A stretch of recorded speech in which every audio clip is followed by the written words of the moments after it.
Salut YouTube, c'est Superfan, bienvenue sur ma chaîne superfan.fr. Dans ce nouveau numéro de Geek Rendez-vous, comme d'habitude, je vais te résumer tout ce qui s'est passé dans la pop culture à travers le monde ces dernières 24 heures. Mais avant ça, je voulais te parler de ma nouvelle chaîne YouTube qui s'appelle Tech Superfan et qui est intégralement dédiée au numérique, à la révolution numérique, à la transformation digitale, aux news tech. C'est tous les matins un podcast en anglais sur ma nouvelle chaîne, donc Tech Superfan. C'est une sorte de spin-off de ma chaîne, puisqu'apparemment les vidéos sur le numérique ne vous intéressaient pas beaucoup par rapport à mes autres vidéos sur la culture fast-food ou sur la pop culture, et donc j'ai décidé de créer une chaîne dédiée qui est plutôt d'ailleurs pour les professionnels, Tech Superfan. On commence donc tout de suite avec l'émission Geek Rendez-vous. Je vais te parler de Friends, je vais te parler de plein de séries Netflix. Tu auras toutes les dernières informations sur Lucifer, sur Stranger Things, sur 13 Reasons Why, sur The Witcher, sur les films à venir comme Batman, avec peut-être le retour de Michael Keaton. Je vais t'en dire un peu plus. On parlera aussi d'une nouvelle série Marvel. On parlera également d'un prochain film X-Men au cinéma qui pourrait intégrer le MCU, le Marvel Cinematic Universe. Je te donnerai aussi les dernières news sur l'univers Star Wars. On parlera de Keanu Reeves. Et on finira par parler du Seigneur des Anneaux et du Retour du Roi, puisque ce film sera diffusé ce soir sur TF1 à 21h05 pour clôturer la trilogie culte du Seigneur des Anneaux. On commence donc tout de suite par la série Friends et les retrouvailles de deux actrices cultes, Jennifer Aniston et Lisa Kudrow, qui évoquent leurs souvenirs dans une vidéo. En fait, elles ont réalisé une interview où elles se posent des questions mutuellement. Jennifer Aniston et Lisa Kudrow se sont retrouvées pour parler de Friends et de leurs projets respectifs.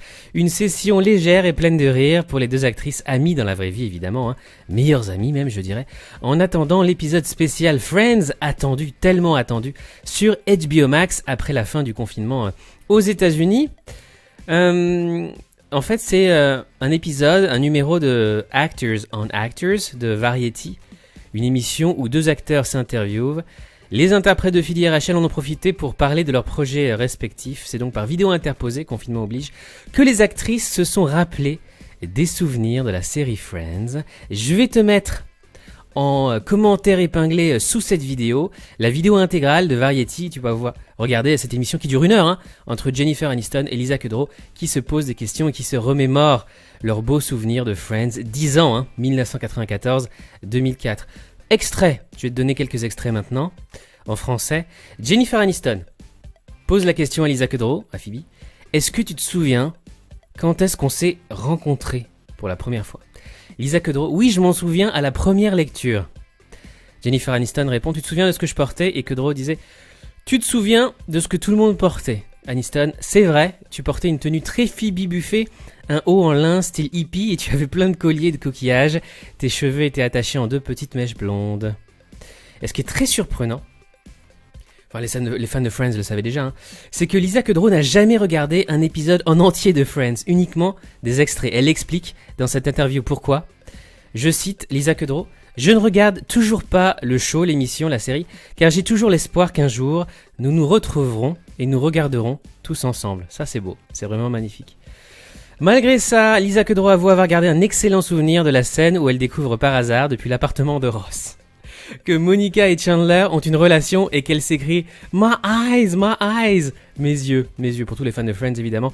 Vous vous souvenez de cette séquence culte et elles ont hâte de se retrouver pour l'épisode spécial produit par Warner Media et la plateforme HBO Max.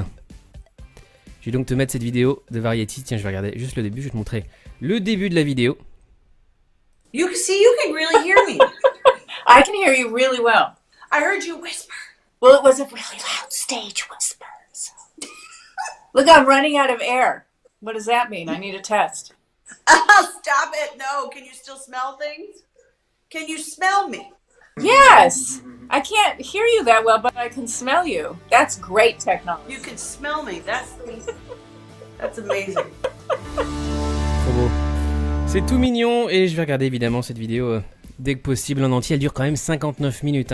Comme promis, news des séries Netflix. Et on va commencer par la série culte déjà, Lucifer, que beaucoup de fans de Netflix suivent. La saison 5 de Lucifer arrive le 21 août, ça y est, c'est officiel. Hein. Le 21 août, tu auras la première partie de la saison 5 de Lucifer. C'est une saison en 16 épisodes et tu auras le droit donc aux 8 premiers épisodes le 21 août. Il faudra attendre encore un peu pour visionner les 8 derniers épisodes de la saison 5. Donc les 8 premiers seront diffusés dès le 21 août sur Netflix. Et on a appris aussi quelque chose d'autre sur Lucifer, très intéressant. Lucifer sera renouvelé pour une saison 6 et c'est officiel. Normalement, on nous avait dit que la saison 5 serait la dernière saison de Lucifer produite par Netflix. Eh bien non, en fait on aura le droit à une saison 6. Ça va ravir tous les fans. Netflix renouvelle la série pour une 6e et dernière saison apparemment. Ce sera vraiment cette fois-ci la dernière saison. Pour de vrai, c'est ce que nous dit Netflix. On a négocié avec le Shaitan en personne et il est d'accord, Lucifer reviendra pour une 6e et dernière saison, genre vraiment la dernière, c'est le tweet officiel depuis le compte de Netflix France. Stranger Things, des guests à venir dans la saison 4, on en sait un peu plus sur cette saison 4 de Stranger Things qui devrait sortir en 2021. D'après les screenwriters, les frères Duffer, il y aurait plusieurs guests dans cette nouvelle saison. Lors d'un passage chez Deadline, ils expliquent que le casting va nous réserver quelques surprises. A priori, au moins deux guests vont faire leur apparition en saison 5 dans les prochains épisodes. La saison 4, pardon. Les frangins expliquent que la série est une merveilleuse occasion de travailler avec des talents qu'ils ont admirés dans le passé, et notamment dans les productions des années 80. C'est pour ça que des gens comme Paul Reiser, Sean Astin, évidemment, Carrie Elwes, je sais pas comment on dit, Elves, ont pu trouver des rôles dans les saisons précédentes. C'est aussi pour ça, évidemment, que Winona Ryder a été engagée pour incarner Joyce Byers, actrice culte des années 80. Qu'attendre de la suite de Stranger Things ? On en sait aussi un peu plus. Les créateurs de Stranger Things savent quand et comment se terminera la série. Voici les déclarations des frères Duffer. Je cite, ouvrez les guillemets, non, ça c'est Matt Duffer, qui a déclaré à Deadline « Nous aimons aborder chaque saison comme une histoire complète et à part entière. Nous avons une mythologie large et riche. Nous avions presque 25 pages sur l'univers de Stranger Things qu'une petite poignée de gens a pu voir lorsque nous développions la saison 1 suite à la demande de Netflix qui voulait s'assurer que notre univers était assez fourni. Saison après saison, nous tournons les pages et nous en révélons un peu plus. Nous avons une très bonne idée générale de la direction à prendre et nous connaissons la fin depuis un bon moment. Donc, les créateurs de la série, heureusement, de Stranger Things, savent où ils vont. Ils savent exactement comment va se terminer la série. Les showrunners promettent que la saison 4 sera la plus grande et la plus effrayante à ce jour, beaucoup plus dark, beaucoup plus sombre, avec une nouvelle source d'horreur, longtemps enfouie, qui refait surface et qui est reliée à tout. Dans la même interview vidéo pour Deadline, les frères Duffer ont également annoncé des guests incroyables pour la saison 4, sans pour autant donner de nom. On a quelques guests très sympas cette année. Je cite, ouvrez les guillemets, c'est une manière amusante de rencontrer certaines de vos icônes, c'est-à-dire de vos stars préférées, de pouvoir leur écrire un rôle et de voir si ces personnes veulent bien le jouer. Autre déclaration sur la prochaine saison de Stranger Things par David Harbour, le fameux Jim Hopper. L'acteur a confié « Je suis vraiment heureux de montrer au public des facettes plus profondes de Jim. Chaque saison, on découvre un aspect différent de ce personnage. » Donc là, il dit évidemment que Jim Hopper sera de retour dans la saison 4, on le savait. La saison dernière était un peu plus farfelue et j'ai adoré jouer ça. Dans la saison 4, il est dépeint de manière un peu plus sombre. Il est capable d'exprimer certaines choses plus profondes. David Harbour promet une saison 4 épique avec des monstres, de l'horreur et des peurs, mais aussi de l'action à la Indiana Jones. Hâte de voir donc cette saison 4 de Stranger Things prévue pour courant 2021. 13 Reasons Why. Pourquoi Catherine Langford, la fameuse Anna Baker, n'apparaît pas dans la saison 4 ? C'est dommage d'ailleurs. Actrice sublimissime et tellement talentueuse qu'on avait adoré dans la première saison. Voilà ce qu'a déclaré la comédienne australienne. à Digital Spy. Je cite, ouvrez les guillemets, je crois que je tournais encore Cursed à ce moment-là, donc je ne pouvais pas me déplacer et tourner quoi que ce soit d'autre. Cursed, c'est la nouvelle série de Netflix dont elle est la star, qui va arriver le 17 juillet prochain sur Netflix. Elle poursuit, c'est amusant parce que je n'ai pas encore vu toute la série, je suis actuellement en train de rattraper la saison 3. Pas de surprise toutefois pour elle, je suis vraiment fier de cette bande et je suis toujours proche d'eux, ils sont très amis dans la vie. Je sais déjà tout ce qui se passe, mais refermer ce chapitre qui a été si crucial dans nos vies est important. D'ailleurs, la bande-annonce de Cursed avec Catherine Langford est disponible. The Witcher avec Henry Cavill. Le tournage de la saison 2 reprendra enfin en août. Geralt de Rive retournera bosser cet été. La production reprend dès le 17 août 2020. Le tournage prend place du côté d'Arborfield Studios, à environ 60 km à l'ouest de Londres, et cette deuxième saison est toujours attendue courant 2021 sur Netflix. Cobra Kai, la série spin-off de Karate Kid, récupérée par Netflix. Après avoir diffusé les 2 premières saisons, YouTube a décidé il y a peu de lâcher Cobra Kai avant la sortie de la saison 3. Mais la série vient de trouver un nouveau point de chute, c'est Netflix qui diffusera la saison 3 à une date encore inconnue. Les 2 premières saisons seront aussi disponibles sur la plateforme plus tard cette année, sans que l'on sache non plus exactement quand. Netflix, heureusement, qui récupère pas mal de séries délaissées par d'autres plateformes de streaming ou par d'autres chaînes de télévision. The Boys, la série culte de super-héros sur Amazon Prime Video. La saison 2 va voir arriver une parodie de Captain America. Apparemment, c'est confirmé. Attendez-vous à prochainement découvrir le personnage de Soldier Boy dans la série The Boys. Soldier Boy, c'est une parodie du personnage de Captain America de Marvel. C'est lui. En novembre dernier, Eric Kripke, le créateur de la série, avait déjà teasé son arrivée dans un tweet. Soldier Boy est décrit comme une parodie du personnage de Captain America, super-héros phare de l'univers de Marvel Comics. Contrairement à Steve Rogers, il est très facilement effrayé, mal entraîné et ne possède pas vraiment de qualité de leader. En d'autres termes, il n'a pas grand-chose d'un héros. Pour l'instant, on suppose qu'il sera introduit lors de la saison 2, même si les rumeurs concernent une possible saison 3.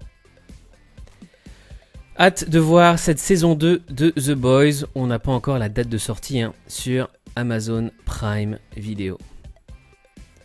Une super série, si tu l'as pas encore vue, va la voir. Prends l'essai gratuit Amazon Prime juste pour voir The Boys. Batman, Michael Keaton va rejouer le super-héros Michael Keaton qui incarnait Batman dans mon enfance, dans les années 90. Près de 30 ans après sa dernière apparition dans le rôle de Batman le Défi, Michael Keaton serait sur le point de retrouver le costume du Chevalier Noir à l'occasion du film The Flash qui explorera le multivers DC Comics. Michael Keaton qui aujourd'hui a 68 ans quand même. Donc ce sera un Batman assez âgé. The Flash, Michael Keaton pourrait reprendre le rôle de Batman dans le film d'Andy Muschietti. Alors, c'est juste une rumeur, attention, pour l'instant c'est en négociation, c'est pas encore confirmé officiellement par Warner Bros. L'acteur de 68 ans est apparu pour la dernière fois dans la peau du super-héros dans Batman, Le Défi 1992 de Tim Burton. Pour moi, ces 2 films, Batman de Tim Burton, sont cultissimes. D'ailleurs, je les ai toujours derrière moi. On ne sait pas encore quelle version de Batman il va incarner, mais apparemment ce serait un Batman plutôt âgé, évidemment. Hâte de voir ce nouveau film The Flash qui est attendu pour 2020. Et ce film, The Flash de Warner Bros. Et DC, pourrait s'inscrire dans la franchise sur le long terme avec plusieurs films à la clé. Donc Michael Keaton en fait pourrait revenir dans ce rôle de Batman dans plusieurs films. Marvel. Hellstrom est toujours prévu et devrait sortir cet automne. La dernière série Marvel Hulu, alors Hulu ça appartient au groupe Disney, c'est la plateforme de streaming plus adulte on va dire du groupe Disney qui est disponible pour l'instant aux États-Unis et qui pourrait débarquer en Europe dès 2021.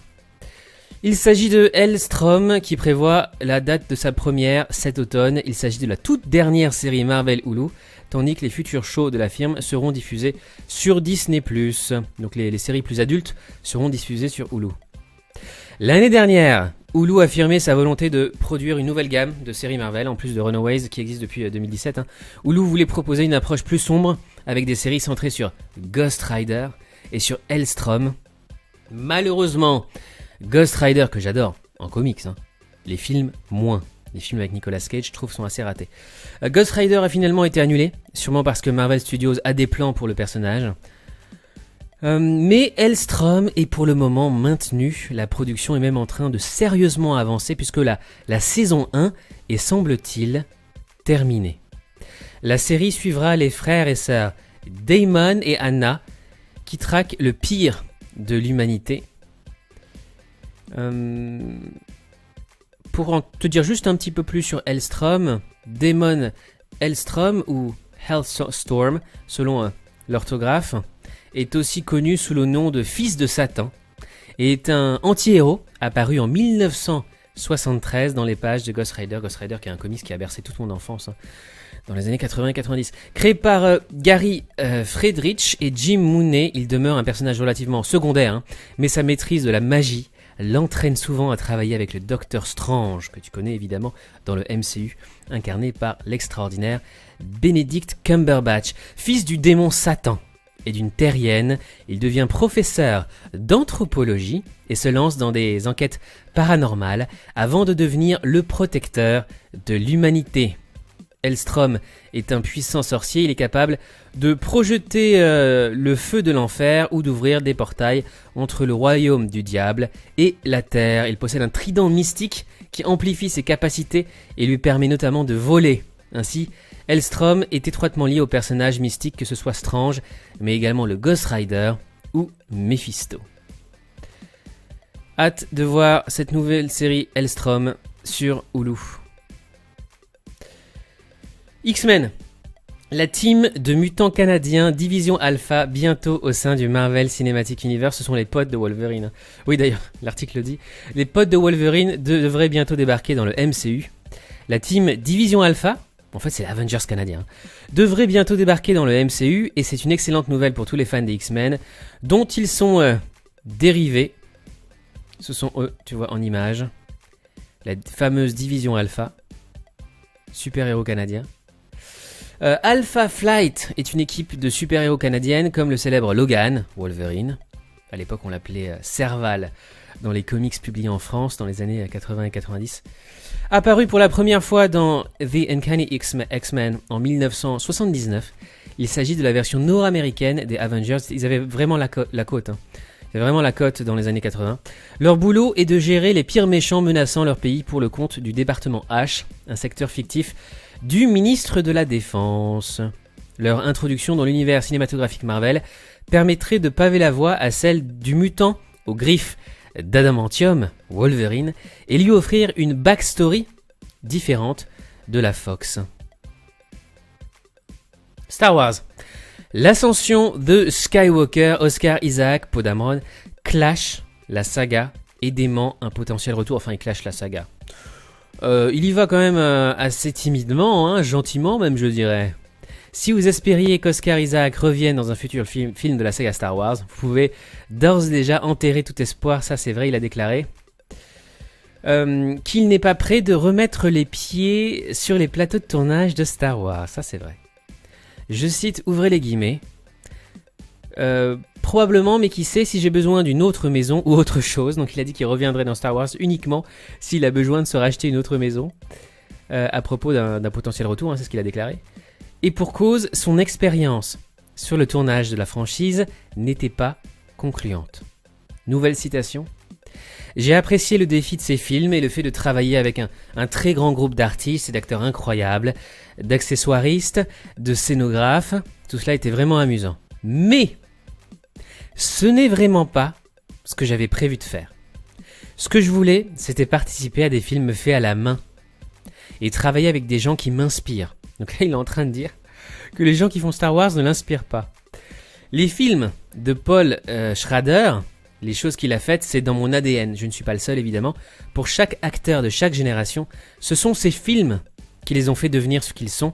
Donc c'est certainement mon cas aussi. En gros, il est en train de dire que Star Wars ne l'a pas autant impacté et impressionné et inspiré quand il était plus jeune. J'ai l'impression qu'en ce qui me concerne, c'est un tournant personnel et cela n'a rien à voir avec le produit fini. C'est le processus qui consiste à le faire, a-t-il confié à Deadline. Donc a priori, on ne le reverra pas dans la saga Star Wars après ces déclarations. En parlant de Star Wars d'ailleurs, grosse news, hein, Mark Hamill, que les fans de Star Wars adorent. Mark Hamill a eu plusieurs caméos secrets. On a appris ça ces derniers jours. De nombreux caméos sont à dénicher dans l'ensemble de l'univers Star Wars au cinéma, pas seulement dans la série The Mandalorian, parce qu'on a appris récemment qu'il avait fait un caméo secret, enfin plus vraiment secret maintenant, dans The Mandalorian. Et bien en fait, il a tourné, ou il a prêté sa voix à des personnages dans tout l'univers Star Wars, sauf dans les prequels. Mark Hamill, inoubliable en Luke Skywalker, vient de révéler qu'il avait fait des apparitions cachées dans Rogue One, Solo, et même Le Réveil de la Force, en plus de la série The Mandalorian. Mark Hamill lève presque le voile sur ses caméos dans Star Wars, c'est vraiment très intéressant. Là tu vois son tweet. Maintenant que le caméo secret dans The Mandalorian est sorti, je vais aussi vous révéler que je suis présent vocalement dans tous les films Star Wars, sauf les prequels. Merci à Matt Wood pour m'avoir utilisé dans Rogue One, Solo et les suites. J'ai aussi des lines, des répliques dans l'épisode 7.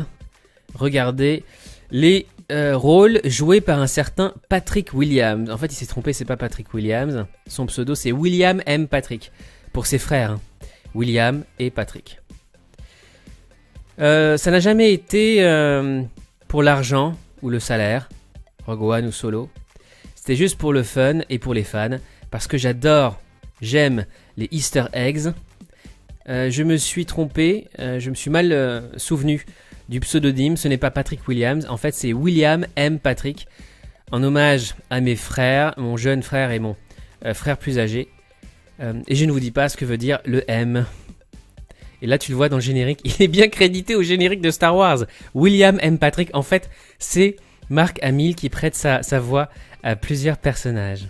Alors malheureusement, impossible de savoir pour l'instant quels sont les personnages auxquels il a prêté sa voix. On sait que dans The Mandalorian, il avait prêté sa voix à ce robot, à ce barman, dans la saison 1. EV9D9, EV9D9, tu vois, le droïde qui sert les boissons, eh bien c'est la voix de Mark Hamill. News sur Keanu Reeves, le chouchou des geeks qu'on adore. Et d'internet aussi. Le jour où Keanu Reeves a protégé Winona Ryder, qui joue dans Stranger Things, sur le tournage de Dracula, les deux sont très très très proches depuis de très nombreuses années, meilleurs amis. Au détour d'une interview, l'actrice s'est confiée sur son amitié de longue date avec celui qui fut son partenaire de jeu à diverses reprises. Winona Ryder est revenue sur son amitié de longue date avec Keanu Reeves. Tous deux se sont rencontrés en 1993 sur le tournage du film culte Dracula, qui est aussi derrière moi d'ailleurs en DVD, le film Dracula de Francis Ford Coppola. Lors d'une scène, le réalisateur avait demandé à Keanu Reeves d'insulter sa partenaire afin de la faire pleurer. La star avait alors catégoriquement refusé de s'exécuter, évidemment. Keanu Reeves, fidèle à lui-même, très très grand gentleman. La scène en question montrait Dracula, joué par l'énormissime Gary Oldman, se transformer en une multitude de rats, et Mina Harker, incarnée par Winona Ryder, était donc censée pleurer. Après plusieurs prises et ne parvenant pas à lui tirer des larmes, Coppola se serait tenu loin de sa caméra en proférant « Toi la putain ». Toi la pute. Le cinéaste a aussi encouragé Keanu Reeves et Anthony Hopkins à conspuer à leur tour la comédienne, alors âgée de seulement 21 ans, elle était très très jeune. Mais tous deux s'y sont opposés. Le refus de la star de Matrix a durablement scellé leur amitié. En 2006, les deux comédiens étaient à nouveau réunis à l'écran dans le film Scanner Darkly et une nouvelle fois en 2009 dans Destination Wedding. Si t'as pas encore vu ce film magnifique, tellement poétique, de Francis Ford Coppola, Dracula de 1993 avec Winona Ryder, Keanu Reeves notamment, Gary Oldman, Anthony Hopkins. Va regarder ce film extraordinaire, magnifique. Joel Schumacher, malheureusement, le réalisateur de 2 Batman, est décédé à 80 ans. Triste nouvelle.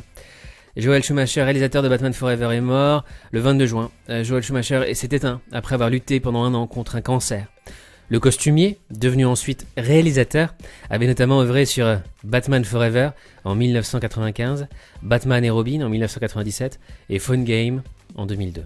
Bon, c'est vrai que ce ne sont pas les meilleurs, les films Batman, j'avoue, mais c'était quand même un très très grand réalisateur. On a aussi appris cette semaine la mort, malheureusement, de Ian Holm. Nouvelle extrêmement triste. Célèbre acteur britannique, révélé aux geeks et à tous les fans de cinéma, aux cinéphiles, dans le rôle d'Alien et le Seigneur des... dans le rôle de... Comment il s'appelait déjà Ash, l'android Ash de Alien, film de Ridley Scott. Et ensuite, évidemment, comme le Hobbit dans le Seigneur des Anneaux, Bilbon Sake. Il avait joué aussi dans Bandy Brazil, le 5e élément. Film culte de Luc Besson. Dream Child, La folie du roi George, De beaux lendemains et From Hell. Il est très connu par les geeks pour son rôle du vieil homme Bilbon Sake dans les trilogies Le Seigneur des Anneaux et Le Hobbit. Sans oublier Le Hobbit, La bataille des 5 armées, qui aura été son dernier film. D'ailleurs, ce soir, comme je vous le disais en introduction, sera diffusé sur TF1 21h05 Le Seigneur des Anneaux, Le Retour du Roi. Film de 3h15 et que je vais encore revoir, je sais pas, j'ai dû voir ce film des dizaines de fois, mais c'est toujours un plaisir de le revoir. D'ailleurs, en parlant du Retour du Roi, article très intéressant d'Allociné, les 10 détails cachés dans le Retour du Roi. Il y a plusieurs easter eggs que je vais te montrer maintenant.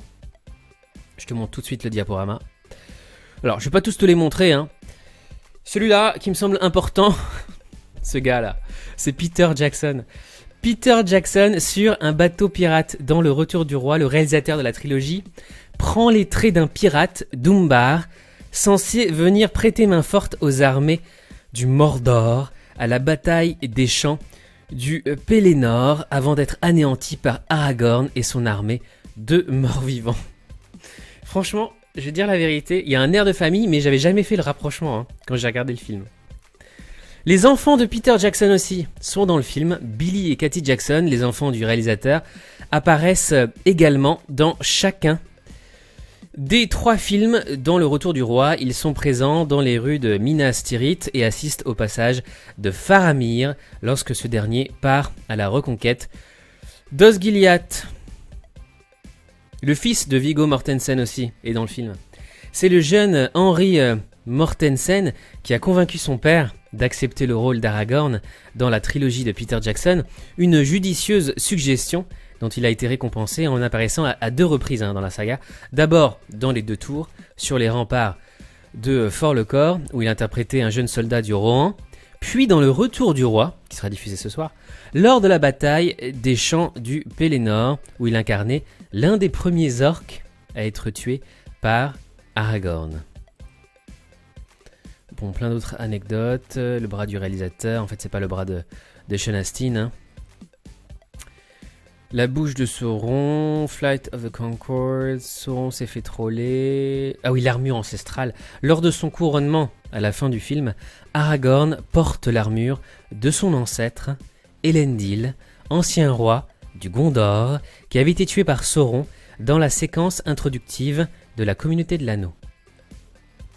Et enfin, dernière anecdote, Papa Gamgee, la fillette que l'on voit dans les bras de Sam à la fin du Retour du Roi, est interprétée par la véritable fille de l'acteur Sean Astin, Alexandra. Comme quoi Peter Jackson n'est pas le seul, et Viggo Mortensen non plus, ne sont pas les seuls à inviter leurs enfants sur le tournage du Seigneur des Anneaux. C'est tout pour aujourd'hui, merci d'avoir regardez cette nouvelle vidéo de Geek Rendez-vous. Si tu apprécies mes vidéos, n'oublie pas de liker, de laisser un petit commentaire, un pouce en l'air et de commenter. Merci beaucoup. On se retrouve demain pour une nouvelle émission sur la pop culture. Et d'ici là, je te souhaite une excellente soirée ou une excellente journée. À bientôt. Prends soin de toi. Salut. Ciao.